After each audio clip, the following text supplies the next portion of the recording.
সম্মানিত বিনিয়োগকারী বন্ধুগণ, বিডি স্টক চ্যানেলে আপনাকে স্বাগতম। আজ ঢাকা স্টক এক্সচেঞ্জে সদ্য সমাপ্ত ইন্ডেক্সটা নিয়ে আপনাদের সঙ্গে একটু ডিসকাশন করব। তো ডিসকাশনের শুরুতেই আমি আপনাদেরকে রিকোয়েস্ট করব আমার বিডি স্টক চ্যানেলটাকে সাবস্ক্রাইব করার জন্য। আমি প্রতিদিনই কোনো না কোনো টপিকের ওপর ঢাকা স্টক এক্সচেঞ্জের ভিডিও আপলোড করে থাকি।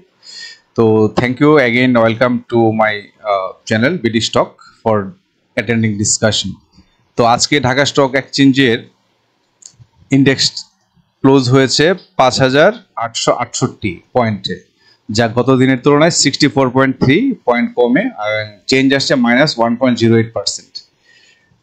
আর এখানে আমরা যদি লক্ষ্য করি প্রথমেই, যে সেটা হচ্ছে আরএসআইটা কিন্তু ডাউনওয়ার্ড ফর্ম শো করছে। ডাউনওয়ার্ড ফর্ম শো করলেও সে কিন্তু হালকা একটু ডিভিয়েশন হয়ে কিন্তু আপট্রেন্ডের একটা ট্রাই করার প্ল্যান করতেছে। মেবি হয়তো কালকে হয়তো একটু প্ল্যান আমরা দেখতে পাবো এটার জাস্টিফিকেশনটা।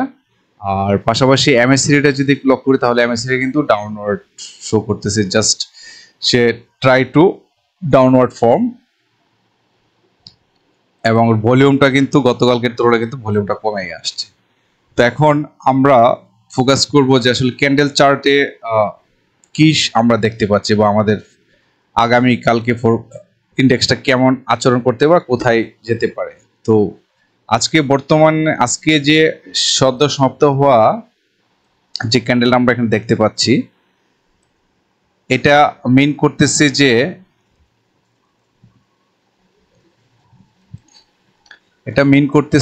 যে এখানে কিন্তু প্রথমে কিন্তু সেলাররা কিন্তু খুব অ্যাক্টিভ ছিল, কিন্তু শেষ দিকে গিয়ে সে কিন্তু বায়াররা কিন্তু এখানে নিয়ন্ত্রণ নিয়ে নেই, যার ফলে কিন্তু কিছুটা উপরে উঠে কিন্তু ইন্ডেক্সটা ক্লোজ করতে সক্ষম হয়েছে। তো এই ধরনের ক্যান্ডেল থেকে আমরা দুটো ধারণা পেতে পারি। একটি হচ্ছে হয় আগামীকালকে একটু হয়তো একটা পজিটিভ একটা গ্রিন ক্যান্ডেল আমরা দেখতে পাবো, এবং পরবর্তী দিন থেকে হয়তো আমরা এখান থেকে আরেকটু হয়তো দেখা যাচ্ছে একটা ভালো একটা গ্রিন ক্যান্ডেল নিয়ে উপরের দিকে মুভমেন্টও পেতে পারি। এটা নির্ভর করে ভলিউমের উপর। তো আজকে মোট টার্নওভার হয়েছে 1,014 কোটি। তো এবং ডিক্লাইন ফর্মে ছিল 265টা স্টক, আর অ্যাডভান্স ফর্মে ছিল 105টি, আর হচ্ছে আনচেঞ্জ ছিল 23টি। তো লেনদেন 1,000 কোটি টাকা কিন্তু এখনো ধরে আছে। তো সেই ক্ষেত্রে আমরা আশা করতে পারি যদি লেনদেনটা যদি বেশ করে হল্ট আইটেমগুলো যদি ছুড়ে তাহলে কিন্তু লেনদেনটা বৃদ্ধি পাবে। আর লেনদেন বৃদ্ধি পেলেই কিন্তু এখান থেকে কিন্তু আস্তে আস্তে কিন্তু আমরা একটা ইন্ডেক্সটা কিন্তু উপরের দিকে দেখতে পাবো। তো কালকে হোপফুলি একটা বায়ারদের হয়তো একটা প্রেশার থাকবে, এবং আমি আশা করি যে আগামীকালকে হয়তো একটা গ্রিন ক্যান্ডেল থাকবে। হয়তো যদি বড় কোনো ভলিউম নিয়ে যদি গ্রিন ক্যান্ডেল দিতে পারে এই জায়গাগুলোতে, তাহলে কিন্তু আমাদের ইন্ডেক্সটা কিন্তু পজিটিভলি মুভ করবে।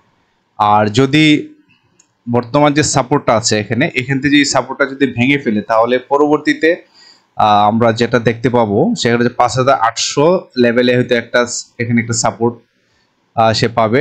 এই সাপোর্টটা যদি ভেঙে ফেলে, তাহলে কিন্তু 5,738 কিন্তু 5,730 আশপাশে, কারণ হচ্ছে এই লেভেলে কিন্তু এসে কিন্তু ইন্ডেক্সটা কিন্তু পজিটিভ মুভমেন্ট নিয়েছিল, এটা এপ্রিল মাসে নিয়েছিল এটা। আর পাশাপাশি এখান থেকেও কিন্তু পজিটিভ মুভমেন্টে ইন্ডেক্সটা থ্রো করেছিল হচ্ছে যে বাউন্স ব্যাক করেছিল তো 20 মার্চ এবং এপ্রিল দুই জায়গাতে কিন্তু একটাতে দেখা যাচ্ছে আপনার কত ইন্ডেক্স ছিল, এটা হচ্ছে 5,814-তে, আর এখান থেকে কিন্তু একটা সে পজিটিভ সিগন্যাল নিয়ে কিন্তু মুভমেন্টটা করে নেয়। সিমিলারলি আবার দেখা যাচ্ছে এখান থেকেও 5,738 পয়েন্ট থেকেও কিন্তু এখান থেকেও কিন্তু পজিটিভ নিয়ে একটু বাউন্স ব্যাক করে কিন্তু ফরওয়ার্ড হয়।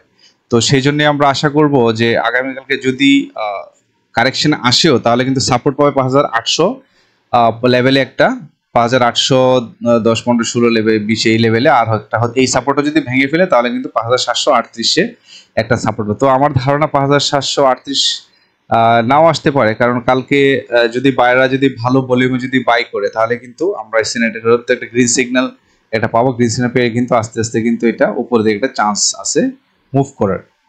তো সেই জন্যই আমি বলবো যে মার্কেট ঠিক আছে, মার্কেট নিয়ে এতটা ওয়ারিড হওয়ার কিছু নেই। আর যদি মার্কেট যদি পজিটিভ থাকে তাহলে সুবিধাটা হচ্ছে কি যে সামনে কিন্তু আমরা ভালো একটা রেঞ্জ দেখতে পাবো। আর একটা পজিটিভ মেসেজ হচ্ছে যদি কালকে পজিটিভ হয় তাহলে তার প্রথম রেজিস্ট্যান্সটা কিন্তু 5930-এর। তার প্রথম রেজিস্ট্যান্স সে ফিল করবে হচ্ছে 5000, এই যে তার প্রথম রেজিস্ট্যান্সটা সে ফিল করবে যে 5930-এ।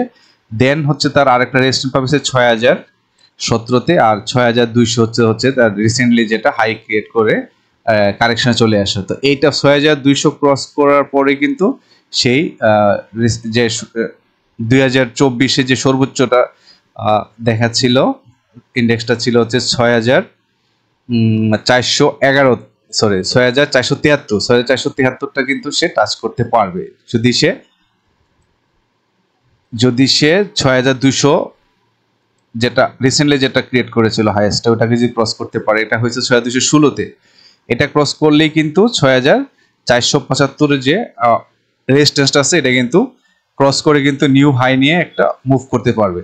এবং আশা করি যেহেতু লেনদেন এখনো পর্যন্ত 1000 কোটি টাকা দিয়ে হচ্ছে, তো আশা করা যাচ্ছে যে একটা ভালো একটা রেস আমরা সামনে দেখতে পাবো, কারণ এখনো কিন্তু 1000 কোটি টাকার নিচে যায়নি। তো কালকে যদি ভালো একটা ভলিউমে এগোতে পারে তাহলে আমি মনে করবো যে এখানে কারেকশনটা শেষ।